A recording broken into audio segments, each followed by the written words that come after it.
Bonjour tout le monde, and we're back for another lesson this morning. We're gonna do over a class that I did before, which is the verb avoir, which means to have in English. And I'm doing this over because I feel like avoir and être are two very, very important verbs in French. And it's important for me to know them by heart. And maybe somebody may come across the video and it may help. So let's go, let's jump into the lesson this morning. So, bonjour and welcome to today's language and culture lesson. This time we're going to be learning another essential French verb, avoir, which means to have. Once you've got this verb under your belt, you'll be able to say more about yourself and you'll be able to use some very handy French expressions too. The irregular avoir to have, like être, to be, avoir to have is an incredibly common verb in French. And it also happens to follow a very irregular conjugation pattern. But don't worry, some similarities between être to be and avoir to have can help you remember these new verb forms. Have a careful look through the conjugation table below. Okay, so what I will do, I will say the French, then I would say the English, and I would play the recording to make sure that we have the right pronunciation. Okay, so we're going to go through the singular forms of avoir. So for the first one, it's j'ai, J apostrophe AI. So to say I have, you would say j'ai. J'ai. If you want to say you have, you would say tu as, which is TUAS. So let's hear the pronunciation. Tu as. Tu as, you have.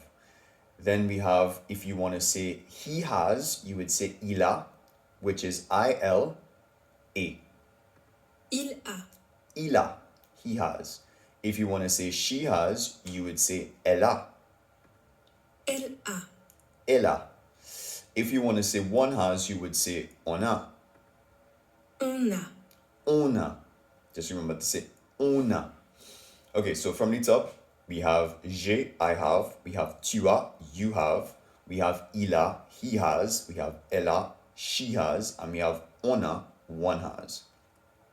Very straightforward. Very straightforward. Since all of these verb forms start with vowel sounds, both the elision, with the vowel where you drop the so for example, j'ai. I think if I use an example, it'll be easier. In French, j'ai is I, okay? But for the purposes of saying I have, you would do the elision where you drop the E, you put the apostrophe, and you have the rest of AI to say j'ai, I have. And this must occur because avoir starts with a vowel, okay? So let's go through the explanation again. Since all of these verb forms start with vowel sounds, both the elision and la liaison occur in this list. The E ending on j'ai, as I just said, is replaced with an apostrophe, and the N in on is pronounced like N, okay? Something else worth noting here is that, like with être to be, the forms used for tu, you, il, he, elle, she, and on, one, all sound exactly the same. However, the tu, you form is written differently and ends in S. This is a pattern that you'll notice a lot with French verbs. So a lot of the French verbs, if you want to say, if you're writing, for example, if you're writing tu as, it will be TUAS. If you're writing tu es, like you are, you would write TUES. At least from what I've noticed so far from learning French, is that a lot of the verbs that I just mentioned, the form of you, usually the verb ends in an S, okay? And for the purposes of avoir, the verb form for you ends with an S as well, so it's TUAS. However, for il a, elle a, and on a, all of them end with just ILA, ELLE, A. O-N-A. There is no S attached to the end of the verb forms for those specific pronouns he, she, or one has. Let's continue. Now let's move on to the plural forms. So for the plural forms, we have nous avons, which is we have. We have vous avez, which is you have, the plural slash formal version. We have ils ont, they have, and we have elles ont, they have feminine. Okay? So I will go through the pronunciations now. Nous avons. Nous avons, we have. Vous avez. Vous avez, you have, plural slash formal. Ils ont. Ils ont, they have. Elles ont. Elles ont, they have feminine. And again, the la liaison must occur here. So it sounds like a bit of a Z. Ils ont, elles ont. Okay, let's continue. Given that all of these verb forms, once again, start with a vowel sound, la liaison makes the unusually silent S endings on all of these pronouns sound like a Z. So to give you more context, I will spell it, okay? For nous avons, nous is spelled N-O-U-S, and we have the verb form of avoir for we would be A-V-O-N-S. So what they're saying is basically, usually the S at the end of nous is silent. However, because avoir starts with a vowel, we have to do la liaison. So it sounds like nous avons. It sounds like the word is one, nous avons. For example, vous avez, it's the same. Ils ont, it's the same. Elles ont, it's the same. Because all of these pronouns, these plural pronouns, ends with an S. But because the verb form of avoir starts with a vowel, we have to do la liaison. I hope that was clear. So again, like they said, it sounds a bit like a Z. So nous avons, vous avez, ils ont, elles ont. Okay, let's continue. This is very important to remember because that's how you can tell the difference between ils ont, elles ont, they have, and ils sont, which is they are. Have a listen. Elles sont, not ils sont. Elles sont. Ils sont, elles sont. So I will play, I'll play it now to make the distinction. But if you're saying they are, you would say ils sont. If you're saying they are féminin, you will say elles sont. So let's listen. Ils ont. Ils ont is they have. Let's do that one more time. Ils ont. Ils ont. Ils ont. Good pronunciation. Ils sont. Ils sont. So, ils ont is they have. Ils sont is they are. Slight little nuance, and you may not get it the first time when you start learning French, but it's important, as I mentioned a couple of classes before, to understand the context. And if you understand the context, then you would be able to make the distinction. Ils sont. Ils sont is they are. Ils sont. Okay, I would play I'll play the both recordings to make sure that you guys can hear it. So this is they have. Ils ont. Okay. Ils ont. This is they are. Ils sont. Ils sont. Slight difference, slight nuance. Let's continue. Elles ont. Elles ont. Elles ont. Elles ont, which is they have. Elles sont. Let's play that again. Elles sont. Elles sont, which is they are. Elles sont. Okay, what I will do is play the recordings for the feminine version. For the feminine version. Elles ont. Elles ont, they have féminin. Elles sont. Elles sont, they are féminin. Can you hear how there is a Z sound in ils ont, elles ont, which is they have, and an S sound in ils sont, elles sont, they are? Practice saying these to yourself several times over so that you get used to the difference. Speaking of la liaison, you'll notice that all of the plural forms of avoir to have end in silent letters. It's possible for la liaison to occur between them and any vowel initial word that comes after them. However, it's not mandatory. And most of the time, it will make your French sound rather formal and old-fashioned if you do this. For that reason, it's best and easiest to avoid using la liaison with these verb forms of avoir to have and words that come after them in most situations. So let's go on to some examples, okay? So the first sentence is vous avez un instant. Let's listen. Vous avez un instant? Okay, let's continue. Vous avez un instant. Okay, so we didn't use la liaison there, but yeah. Vous avez un instant. Even though, let's listen. Vous avez un instant? Vous avez un instant. Okay, there's a distinction between un instant and vous avez. Vous avez un instant. They didn't use la liaison. Ils ont une carte. Ils ont une carte. You can hear the difference, the distinction as well. Because on is not blending with une carte. Vous avez un instant is not blending with, vous avez is not blending with un instant. It's not connecting in a very seamless way like we hear with vous avez. Okay? I hope I'm clear. Ils ont une carte. So, vous avez un instant is do you have a moment? Sorry, I didn't mention it before. Ils ont une carte is they have a map. Ils ont une carte. Okay, let's work on the pronunciation. Ils ont une carte. Ils ont une carte is they have a map, okay?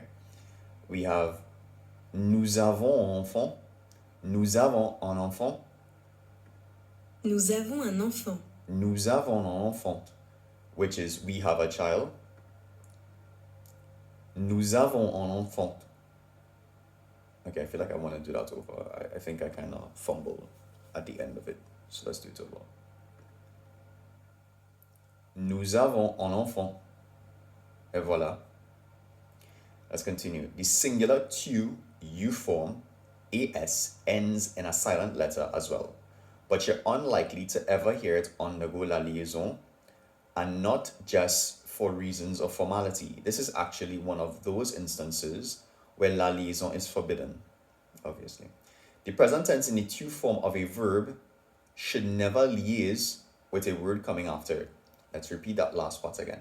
The present tense tu form of a verb should never liaise with a word coming after it. Now, here are some full example sentences that you can try all of the verb forms you just learned in context. So the first sentence is tu as les clés, which means do you have the keys? Let's listen. Tu as les clés. Okay. Tu as les clés, which means you have the keys. Tu as les clés, you have the keys. We have nous avons deux frères, which means we have two brothers. Let's repeat that. Nous avons deux frères. Nous avons deux frères. Okay. Nous avons deux frères. The frère, I didn't like how it registered in the application, so I'll do it again.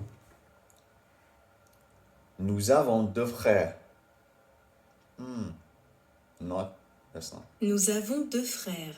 Nous avons deux frères. Nous avons deux frères. Nous avons deux frères. Frère. Okay, I got it.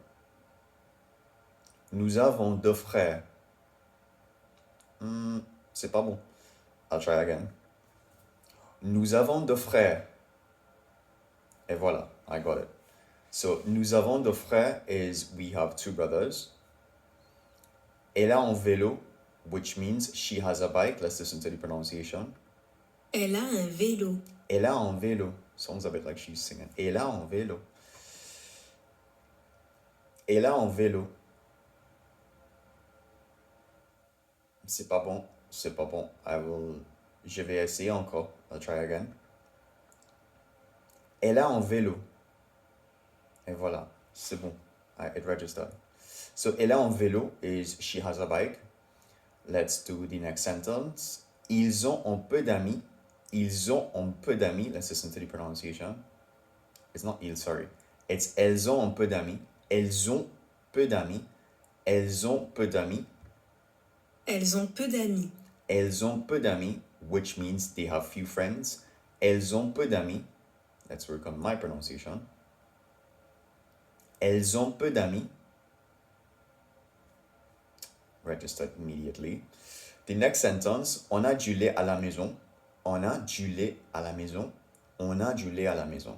Let's listen. On a du lait à la maison. Which means we have milk at home. On a du lait à la maison. Registered. Then we have vous avez 3 minutes. Vous avez 3 minutes. Let's listen to the pronunciation.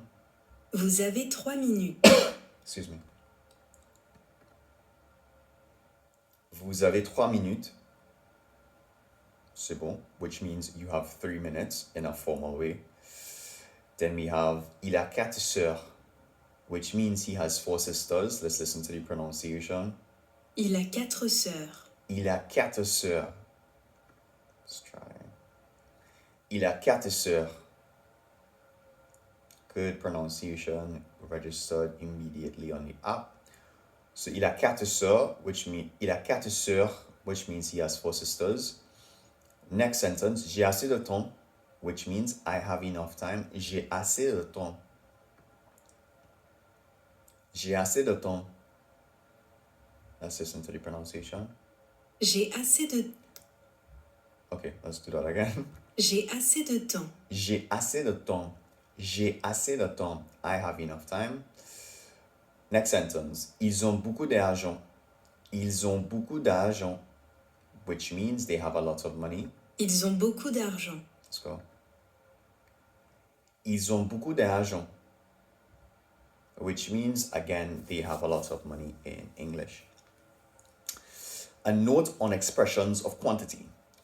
The examples above featured a few key quantity expressions that will come up a lot with avoir to have. So, the first one is peu de, which means little or few. Peu de. Peu de. Peu de. Good. We have assez de, which means enough. Assez de. C'est pas bon. Assez de. C'est pas bon. Wait. Assez de. Okay, yeah, I have to cut it. Assez de. Let's try again. Assez de. C'est bon. And we have beaucoup de, which is a lot of. Beaucoup de. Let's get that. Beaucoup de. Right, so from the top, we have peu de, which means little or few. We have assez de, which is enough. And we have beaucoup de, which is a lot of. These are very handy, so they're worth memorizing. Assez de, beaucoup de, peu de. When you use them, there's just one thing to keep in mind. In the vast majority of instances, these expressions won't be followed by a definite article. So the definite article is the, okay? This means that de, de, which is of or from in English, will stay as de and won't become du, de la, del, or de. Now, because you guys don't have context, for the people who probably never learned French before, I think it's important for me to do the definite article the. I'm not sure if I did that video already. Probably I did, but if I did, watch that video because you would get better context of why they're saying what they're saying in this paragraph. So let's continue the lesson so that we can see how they use the expressions of quantity. Okay. Below are a few examples so that you can get some extra practice with these expressions. So, le pays a peu de monuments. So, this means that the country has few monuments. Le pays a peu de monuments. Let's listen. Le pays a peu de monuments. Okay. Le pays a peu de monuments. C'est bon. The next expression, the next sentence is les animaux ont assez de nourriture. Les animaux ont assez de nourriture, which means the animals have enough food. Les animaux ont assez de nourriture. Let's try my pronunciation. Les animaux ont assez de nourriture. C'est bon, it registered well. Then we have nous avons beaucoup de temps, which means we have a lot of time. Nous avons beaucoup de temps. Nous avons beaucoup de temps. Nous avons beaucoup de temps. Nous avons beaucoup de temps. Et voilà. Let's continue. Do you notice that la liaison is used between on, have, and assez enough in the second example above? This is an instance where most native speakers will actually use la liaison with this form of avoir to have, even in casual conversation. It's just too difficult to say on assez quickly without joining the words together. So I will play that over just to give you guys more context. Les animaux ont assez de nourriture. Okay, so what they're saying basically is that you native French speakers wouldn't say les animaux ont assez de nourriture, especially if you're having a very fluid conversation. For the purposes of what I'm doing now, if I slow it down, I can. But if I'm talking to a French speaker and I want to sound authentic, I would say les animaux ont assez de nourriture and do la liaison between ont assez to make it sound more authentic, or to make it sound more French, you know, because that's the goal, to sound as close to a native speaker as possible. At least that's my goal. It's my goal. So let's continue. The verb avoir, to have, is used a lot in French. Once you've mastered it, you'll be able to talk about all kinds of things, from what you possess to how old you are. You even use it to say if you feel hot or cold. Below are some of the most common uses. What you have. It is the most basic, sorry. Avoir simply means to have. It's pretty uncomplicated in this form. You can use it to talk about things that you possess. You've already seen some examples of this, but here are a few more for practice. So, the first sentence is j'ai beaucoup de chiens, which means I have a lot of dogs. J'ai. I think it's important to really stress that pronunciation of j'ai, because sometimes in my own experience, I would say j'ai beaucoup. Let's say, for example, I'm saying j'ai beaucoup de chiens. The person is like, I have a lot of, no, they would say I dogs, I a lot of dogs, I a lot of dogs. Because I'm saying je, but it's j'ai. Stress on that pronunciation of j'ai, so that it is clearly understood what you're saying. J'ai beaucoup de chiens, and when I play the recording, you will hear it, okay? J'ai beaucoup de chiens. J'ai beaucoup de chiens. I have a lot of dogs. J'ai beaucoup de chiens. Voilà. Then we have il a un travail. Il a un travail, which means he has a job. Il a un travail. Okay. Let's work. Il a un travail. Okay. So il a un travail is he has a job. Then we have nous avons une voiture, which means we have one car. Nous avons une voiture. Let's listen. Nous avons une voiture. Okay. Nous avons une voiture. Okay, good registration. How do you feel? The next way in which we can use avoir, to have, is a little less normal for English speakers. Okay, I have a funny story to share after I do this. After we go through this, sorry. You can use it to talk about what sort of temperature you're feeling, because in French, a person has heat or has cold. So in English, for my English speakers out there, you know what you would say, I am cold or I am hot. In French, you would say, I have cold or I have heat, okay? All right. So the first sentence is les enfants ont froid, which means the children are cold. Les enfants ont froid. Okay. Les enfants ont froid. Okay. Then you have j'ai chaud. J'ai chaud. Make sure you stress on that pronunciation. Let's hear it. J'ai chaud. J'ai chaud. Okay. J'ai chaud. So j'ai chaud means I am hot. Okay, there's a little anecdote here. Be careful to use avoir, to have, and not être, to be, when you're talking about people. Être froid means to be a cool person, okay? While être chaud means être chaud means to be aroused. Okay, funny story. So, last year I worked for the Olympics at Paris 2024, and I remember making a comment to someone. It was really, really hot during the summer in Paris. And I remember saying, je suis chaud. And the person was like, quoi? Asking me what? I was like, yeah, je suis chaud. And she was like, no, c'est pas bon. Basically telling me, no, that's not the right thing, you know? And I was like, no. And immediately I was like, yeah, but I am hot. And she was like, yeah, but you wouldn't say je suis chaud. You would say j'ai chaud. And I was like, oh, okay, well, oh, you would say I have heat? And she was like, yeah. I said, okay, because in English you would say I am hot. And then she had to explain to me, yeah, because if you tell me je suis chaud, that means that you are aroused. And I was like, oh, no, no, no, no, no, no, no, no, not at all. No, not at all. I am hot. I am feeling hot, because it was a hot day. So those are some nuances that you need to be mindful of because you tell somebody je suis chaud and they may get the wrong impression, especially in a professional setting.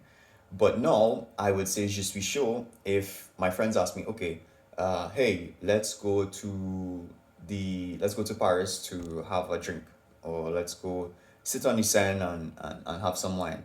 And you can respond with je suis chaud, which means I am down, I'm ready, let's go. So there's instances where you can use it, but if you want to say I am hot, like I have heat, like it is hot, like I am feeling hot, my body is hot, not in an aroused way, you say j'ai chaud. J'ai chaud. I have heat. Okay? Let's continue. You can use avoir for non-temperature feelings too. For instance, you use it to talk about when you're hungry, thirsty, sleepy, or afraid. So for example, if I want to say we are hungry, you would say on a faim. On a faim. On a faim. On a faim, which means we are hungry. Then we have elle a soif, which means she is thirsty. Elle a soif. Elle a soif. Elle a soif. And if you want to say you are sleepy, you would say tu as sommeil. Yeah, tu as sommeil. So just to highlight before I continue, you wouldn't say, it translates to you are sleepy, but you're not going to say tu es sommeil. You would say tu as sommeil. You have sleepiness, okay? And again, to go back to the top, you would use avoir to talk about when you're hungry, thirsty, sleepy, or afraid. But in English, when you're saying if you want to sleep, you'll be like I am sleepy. But the verb form for I am in French is être. But you can't use tu es sommeil in French. You have to say tu as sommeil. I have sleepiness. So some nuances to be aware of, okay? Tu as sommeil. Tu as sommeil, which means you are sleepy. Tu as sommeil. The last one is vous avez peur, which means you are afraid. Vous avez peur. Vous avez peur. Vous avez peur. Okay, good. And in this instance, vous avez is the formal version, version of saying you are afraid. Okay. Another feeling that avoir to have is used to describe as pain. It goes in this formula: avoir mal à, the definite article, the, and the body part. So the word mal can mean pain or ache, and you might remember that à can mean at. So literally, the phrase avoir mal à translates to I have pain at. In English, you would just say that something hurts or that you have a certain type of ache. But in French, it's very, very specific. So for example, like yesterday, even though I didn't do this app, my French practice on this app, I meet with some friends and I try to talk in French for about an hour and a half. And we just talk about random topics. And in my conversations yesterday, there was a word that I was using, which is chose or truc, okay? Which both mean thing or stuff, I think. Well, yeah, thing or stuff. And my friend is trying to encourage me to speak proper French. And even though in normal everyday conversation with French people, you would hear them use truc. Sorry, my pronunciation is a bit off for that. Truc. I think, yeah. I hear people use that a lot, and I was using it, and she was like, okay, in French, everything has a word. And she was like, whilst you hear people using truc, yeah, whilst you hear people using this in everyday French, she was like, to speak a good quality French, in other words, like high quality French, try to assign a word to the thing that you're talking about. She's like, because sometimes you might be talking to somebody and you might mention a lot of things and you're saying truc, and the person may not know, okay, which thing you're talking about. And she's like, also, you wouldn't use you wouldn't use truc. No, oh my gosh, I'm not saying it right. Truc. All right, you wouldn't use that word when you're in a formal setting, like if you're talking to your boss, so just something to be mindful of. So coming back to the original point is that everything in French is very, very specific. So for this example, when you're talking about pain, you will have to say, I have pain at this specific body part, and not like in English, yeah, my head is hurting, or my leg is hurting. You have to be very, very specific. So to continue on that point, the formula for saying I have pain somewhere, you would say avoir mal à plus the definite article plus the body part. So let's continue for the example. So the first example is il a mal à la tête. So which means that his head hurts or he has a headache. Il a mal à la tête. Il a mal à la tête. Okay. And you see the sentence construction. It would be he, mal à, right? So il a is he has, mal à, pain at his head, okay? At the head, not his head, at the head. So il a mal à la tête. Il a mal à la tête. Okay. Let's continue. La fille a mal au genou. La fille a mal au genou, which means the girl's knee hurt. La fille a mal au genou. La fille a mal au genou. Okay, and we see a change here, and I think they go on to talk about it. But I'll leave it and I will mention it after they don't. La fille a mal au genou. Good pronunciation. We have j'ai mal aux pieds, which is my feet hurt. J'ai mal aux pieds. J'ai mal aux pieds. Voilà, my feet hurt. So this might seem a bit complicated at first, but it's so different from its English counterpart. However, it's worth practicing just in case you ever need it, okay? How things are. There are a few other instances where you would use to be in English, but you use avoir in French. Check out the sentence below to discover and practice some essential ones. So for example, if you want to say you are right, in French you would say tu as raison. You're not going to say tu as raison. Because tu es is you are, the translation in English is you are, but in French you use avoir, the verb avoir, to express that someone is right. So tu as raison. Tu as raison. Okay. Tu as raison, which means you are right. We have elles ont tort, which means they are wrong. Elles ont tort. Elles ont tort, they are wrong. Étienne a de la chance, which means Étienne is lucky. Étienne a de la chance. Étienne a de la chance. All right, let's continue. Notice how it's avoir raison to be right and avoir tort to be wrong. But avoir de la chance to be lucky. Unlike the other two, the final expression here requires an article, specifically a partitive one. Okay, and the partitive article is de la. And we continue. You use avoir to express how old you are. So in English, you would say, I am 36 years old, or I am 27 years old, or I am 28 years old. But in French, you would say, I have 26 years, or I have 28 years, or whatever. So in French, to ask the question, to pose the question of how old is someone, or how old are you, you can say quel âge as-tu, which is one way of saying it. Quel âge as-tu? Quel âge as-tu? Quel âge as-tu? How old are you?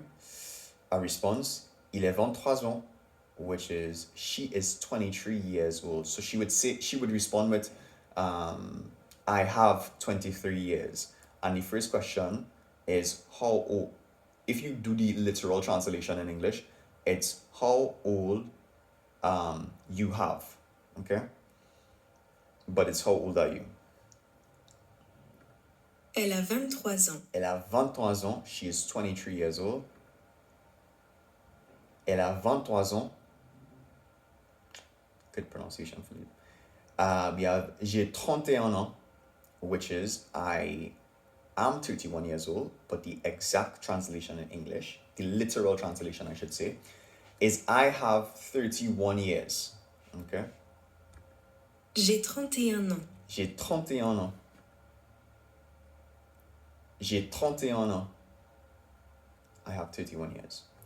Notice how in English we can include the words years old after the number or just drop them all together. In French though, you must always include the word un for years. Always say j'ai 31 ans, j'ai 23 ans. Must always say un, okay? What you need, avoir. To have is also very important when you have to talk about what you need. To do that, you use a set of phrases like avoir besoin de. Literally, it means I have need of. Take a close look at the examples below and don't forget to practice matching your pronunciation to the native speakers. So the first sentence is j'ai besoin d'aide, which means I need help. J'ai besoin d'aide. J'ai besoin d'aide. Never forget to stress on that j'ai. J'ai besoin d'aide, which is a good phrase to know in France. Nous avons besoin d'une lampe de poche, which is we need a flashlight. Nous avons besoin d'une lampe de poche. Nous avons besoin d'une lampe de poche. Nous avons besoin d'une lampe de poche. Nous avons besoin d'une lampe de poche. Again, it means we need a flashlight. Ils ont besoin de travail. They need work. Ils ont besoin de travail. Ils ont besoin de travail. Ils ont besoin de travail. Okay. Ils ont besoin de travail. Then we have il a besoin de la clé, which means he needs the clé. Il a besoin de la clé. Il a besoin de la clé. Il a besoin de la clé.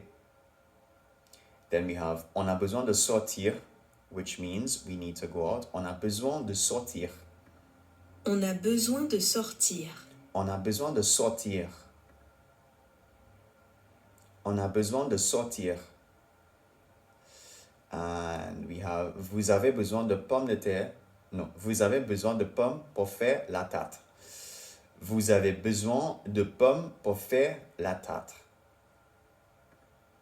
Vous avez besoin de pommes pour faire la tarte. Which means you need apples to make the pie. Vous avez besoin de pommes pour faire la tarte.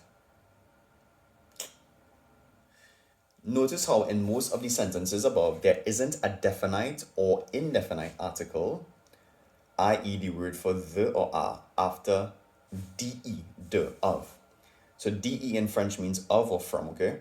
And they're saying that there isn't a definite article for the or a.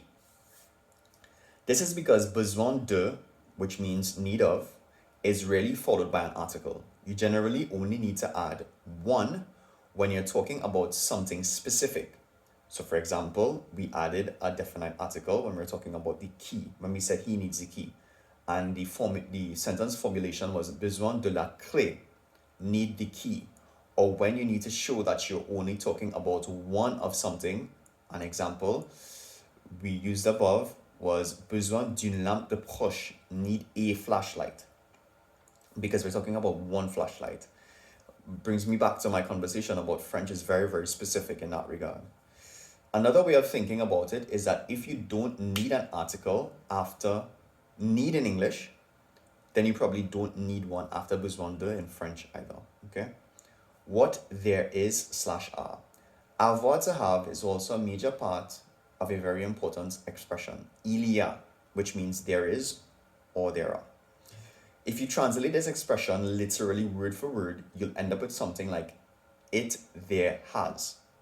However, you just need to memorize it as meaning there is or there are. And keep in mind that it never changes whether you're talking about one thing or about multiple things. First example, il y a une femme à la porte. There's a woman at the door. Il y a une femme à la porte. Il y a une femme à la porte. Second one is il y a deux hommes dans le groupe, which means that there are two men in the band. Il y a deux hommes dans le groupe. Il y a deux hommes dans le groupe. Then we have il y a du pain dans la cuisine. There is bread in the kitchen. Il y a du pain dans la cuisine. Il y a du pain dans la cuisine. And this brings us to the action replay. So avoir, to have, is an irregular verb. Avoir, to have, can be used to talk about a lot of different aspects, including possessing things, feeling hot, cold, hungry, thirsty, sleepy, afraid, or pained, being right, wrong, or lucky, being a certain age, and needing things. The avoir, to have expression il y a means there is or there are. And like that, we're at the end of this lesson.